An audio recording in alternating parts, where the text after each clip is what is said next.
मेरा नाम संदीप श्रीमाली, जिला सरपंच संघ जिलाध्यक्ष राजसमंद। ये एक आप जानते हैं कि हमने सरपंच के पद जब ग्रहण किया, उसके बाद कोरोना काल आया। उसके बाद कोरोना में जब अच्छी सेवाएं हमने दे दी और उसके बाद अच्छा कार्य चल रहा है, सब चीज़ें बढ़िया हो रही है, तो पिछले कुछ समय से मंत्री जी ने आए और दौरा किया और आते ही सरपंचों को बोला कि आपकी सफाई व्यवस्था सही नहीं है, मैनेजमेंट सही नहीं है, और उन्होंने 2 सरपंचों को पदमुक्त करके नोटिस जारी करके उनको पदमुक्त कर दिया।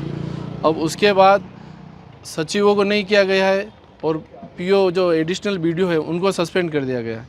जब ऐसा आपको पता है 2 साल में एसएफसी और एफएफसी की किस्तें नहीं आ रही है, 1 रुपया भी ग्राम पंचायत में नहीं आ रहा, हम लाइट बिल कैसे चुका रहे हैं या नहीं चुक रहे हैं ये भी पता है सरकार को। हरिजनों को जो पैसे देने पड़ते हैं सफाई कर्मियों को, वो पैसे हमारे पास नहीं है। पेयजल की व्यवस्थाओं का मैनेजमेंट कैसे करना है, गर्मी माथे आ रही है, त्यौहार अभी निकले हैं, तो कैसे हम मैनेजमेंट करें। और आते ही आप किसी भी रास्ते पे चलते हो और 2 सरपंच 3 सरपंच 4 सरपंच जो मिलेगा उसको सस्पेंड करते जाओगे।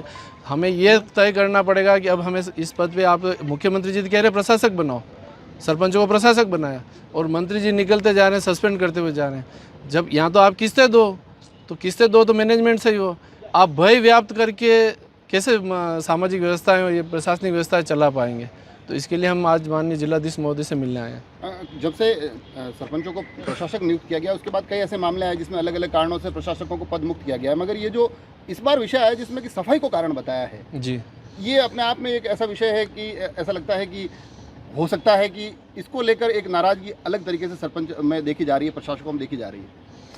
आप देखिए कि जब कोई भी काम होगा तो रिसोर्सेज होते हैं उसको काम करने के लिए। जब रिसोर्स होता है, मेन सबसे रोल होता है फंड का। जब फंड नहीं है तो फंक्शन कैसे होगा, फंक्शनरीज कहाँ से लाएंगे। तो तीनों चीज़ों में समावेश कैसे करा आप बताओ। जब फंड ही नहीं है हमारे पास, पैसा आप नहीं दे रहे हो, किस्तें हमारी बकाया चल रही 2-2 3-3 साल की, एसएफसी की 2 किस्तें बाकी, 2 साल की किस्तें बाकी, एफएफसी की 2-2.5 साल की किस्तें, और बांसवाड़ा, डूंगरपुर और राजसमंद तीनों जिलों की किस्तें अभी नहीं आई है।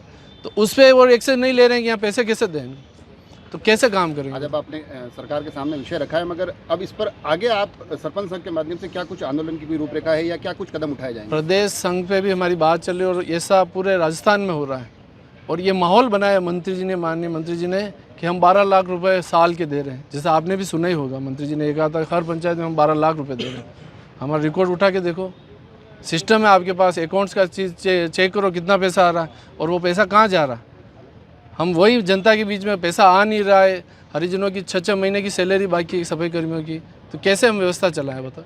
तो ये प्रदेश संघ से भी बात चल रही है, उन्होंने भी कहा पहले डिमांड यहाँ करो, नहीं होगा तो हम प्रदेश स्तर तक भी इसका आंदोलन में यहाँ बात रखने में, प्रदेश प्रतिनिधि मंडल भी हमारा, वहाँ के जो मंत्री है, चीफ सेक्रेटरी महोदय है, उन सब से भी वार्ता कर रहे हैं।